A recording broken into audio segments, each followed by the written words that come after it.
In modern warfare, air power is often imagined as high-altitude fighters, invisible radar battles, and missiles launched from beyond visual range. Yet far below those duels, closer to the ground and closer to danger, another kind of aircraft fights a far more brutal war. This is the realm of close air support, where pilots fly low, slow, and exposed, directly over the battlefield. It is here that the Sukhoi Su-25 earned its reputation, not as a symbol of speed or elegance, but as a machine built to survive. The Su-25, known to NATO as the Frogfoot, emerged from a hard reality faced by the Soviet Union during the Cold War. Soviet fast jets like the MiG-21 and Su-7 were powerful but poorly suited for supporting ground forces. Their speed worked against them, making accurate attacks difficult and leaving little margin for error. Combat experience showed that ground troops needed aircraft that could loiter, strike precisely, and absorb punishment. Soviet planners took notice of the American emphasis on close air support and concluded that the Red Army needed its own purpose-built battlefield attacker. Sukhoi's answer was simple in concept, but demanding in execution. Design an aircraft that could fly directly into enemy fire, deliver devastating weapons, and return home even after taking serious damage. Development began in the late 1960s, and the prototype took to the air in 1975. By 1981, the Su-25 entered service, not as a multi-role fighter or interceptor, but as a dedicated tool of ground warfare. It was never intended to be fast or sleek. It was designed to be tough. Every aspect of the Su-25 reflects that philosophy.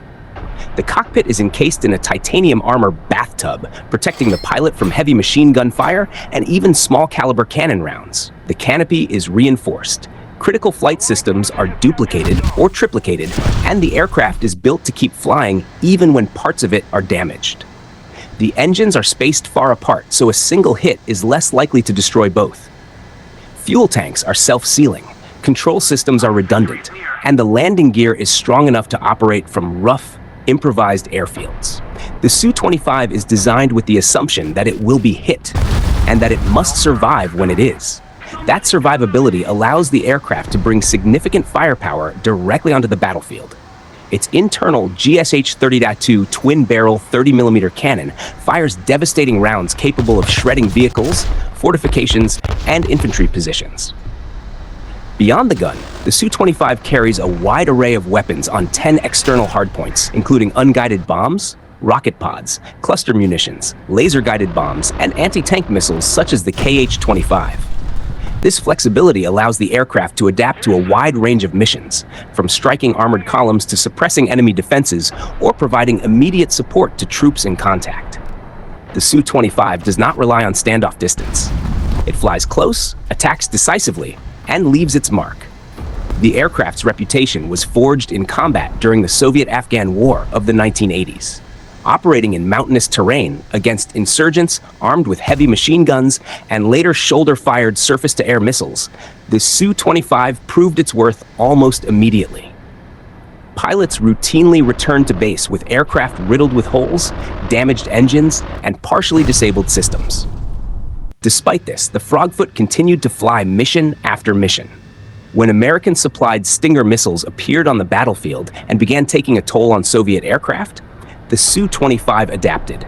Improved countermeasures, flare systems, and revised tactics significantly improved survivability, reinforcing the aircraft's role as a reliable close air support platform even in hostile conditions. Unlike many Cold War-era designs, the Su-25 did not fade into obsolescence with the collapse of the Soviet Union. Instead, it became one of the most widely used attack aircraft in the post-Cold War world. Frogfoots have flown combat missions in Chechnya, Georgia, Ukraine, Syria, Iraq, Africa, and the Balkans. For many air forces, the Su-25 remains attractive because it is relatively simple to operate, cheaper to maintain than advanced fighters, and brutally effective in the close air support role. In recent conflicts, particularly in Ukraine, Su-25 pilots have carried out some of the most dangerous missions imaginable, flying at low altitude under constant threat from air defenses. Losses have been significant, but so has the aircraft's impact on the battlefield. To remain relevant in modern warfare, the Su-25 has undergone upgrades over the years. The Su-25 SM modernization program introduced improved navigation systems, enhanced targeting and electronic warfare equipment, and compatibility with more precise guided weapons. These improvements allow the aircraft to strike more accurately while spending less time exposed over hostile territory. Yet, even with modern avionics, the Frogfoot remains fundamentally the same aircraft it was decades ago, built to fly low, absorb damage, and deliver firepower where it matters most. The Su-25 is often compared to the American A-10 Thunderbolt II, and the comparison is natural. Both aircraft are designed for close air support, both are heavily armored, and both are feared by ground forces on the receiving end. Yet, they reflect different doctrines. The A-10 emphasizes loiter time, extreme durability, and a single massive cannon, while the Su-25 favors higher speed, agility, and a broader mix of weapons.